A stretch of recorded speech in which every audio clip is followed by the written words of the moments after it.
Selamat siang Pak Sigit, selamat siang teman-teman. Saya Hana Elizabeth. Di sini saya akan menanggapi perihal kata anjay yang viral belum lama ini. Kata anjay merupakan kata yang diplesetkan dari kata anjing.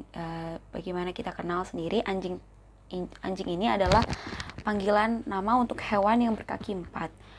Kata anjay ini sudah lama muncul dan sering disebutkan atau diucapkan oleh anak-anak muda atau zaman sekarang atau anak-anak milenial.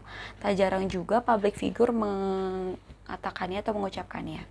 Menurut Komisi Nasional Perlindungan Anak atau Komnas PA, Bapak Aris Merdeka Sirait mengatakan bahwa kata anjay ini memiliki dua aspek. Yang pertama, bila dilihat dari sifatnya, kata anjay ini mengandung unsur kekerasan verbal yang dimana unsur kekerasan verbal ini bisa ditindaklanjuti ke ranah hukum atau kasus pidana. Oleh sebab itu harus dilihat perspektifnya karena penggunaan istilah anjay sedang viral di tengah-tengah pengguna media sosial dan anak-anak, kata Bapak Aris Merdeka Sirait.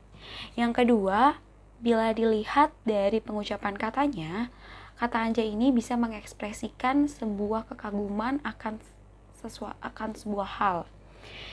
Jika istilah anjay ini digunakan dengan sebutan untuk merendahkan martabat seseorang, istilah tersebut adalah salah satu bentuk kekerasan verbal dan dapat dilaporkan sebagai tindak pidana.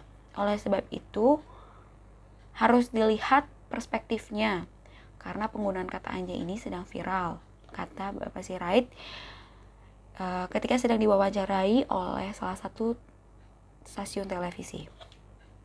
Ada juga Kepala Bidang Pengembangan, Pusat Pengembangan dan Perlindungan Badan Pengembangan dan Pembinaan Bahasa Kementerian Pendidikan dan Kebudayaan, yaitu Ibu Dora Amalia, mengatakan bahwa kata anjay ini bisa menjadi sebuah kata keakraban seperti kata jancuk yang digunakan masyarakat Jawa Timur. Viralnya kata anjay ini bermula dari seorang artis sekaligus YouTuber, yaitu Lutfi Agizal. Dalam konten video YouTube-nya, ia mengangkat atau membahas tentang kata anjay dengan judul "Ngomong anjay bisa merusak moral bangsa". Begitu juga video yang diangkat olehnya. Dalam video YouTube-nya, ia tak tanggung-tanggung juga mengundang atau mendatangkan pakar bahasa hingga psikolog untuk membedah kata anjay yang ia yakini bisa merusak moral bangsa.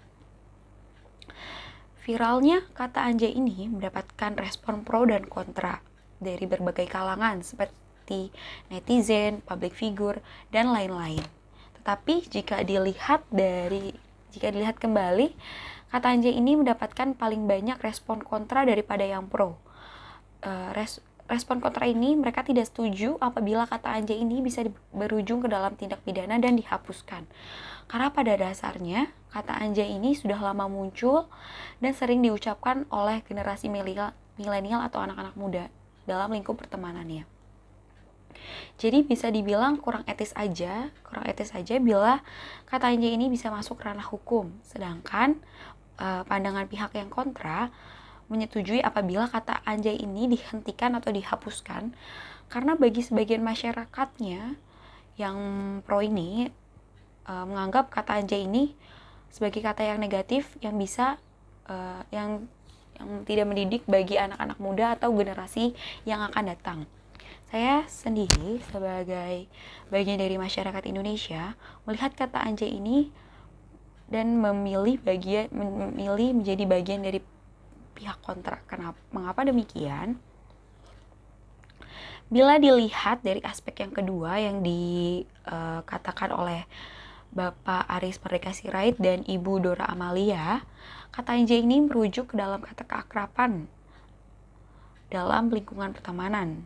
Saya sendiri sebagai anak muda pasti pernah mengatakan kata anjay dalam lingkungan pertemanan. Tak jarang juga jika saya mengucapkan kata anjay ini, teman-teman saya meresponnya dengan candaan. Menurut saya, kata anjay ini sebaiknya tidak harus dihentikan atau dihapuskan, melainkan kita harus sebagai generasi muda atau sebagai generasi milenial melakukan sosialisasi terhadap kata anjay. Kenapa? Karena ternyata sosialisasi tentang kata anjay ini sangat perlu bisa dilihat dalam konteks pengucapannya atau maksud dari kata anjay tersebut. Sosialisasi ini tentang di dalamnya berisi di manakah kita boleh mengatakan kata anjay ini, dalam konteks apa kata anjay ini diucapkan, dan lain-lain. Kata anjay ini bisa masuk ke ranah hukum bila mana pihak lawan bicara kita menganggapnya sebagai bukan candaan gitu, melainkan kayak sebagai membuli gitu. Dan kata anjay ini sebaiknya diucapkan kepada orang yang sudah kenal dekat dengan kita atau di lingkup pertemanan kita. Jadi kalau misalnya kita mengucapkan kata anjay ini kepada orang yang baru beberapa kali atau belum kenal dekat dengan kita, jangan sekali-sekali mengatakan kata anjay ini, karena kita nggak tahu respon mereka tuh terhadap apabila kita mengatakan kata anjay, respon mereka baik atau buruk, atau mereka menganggapnya ini sebagai candaan atau sebagai hinaan gitu. Sekian dari saya, terima kasih.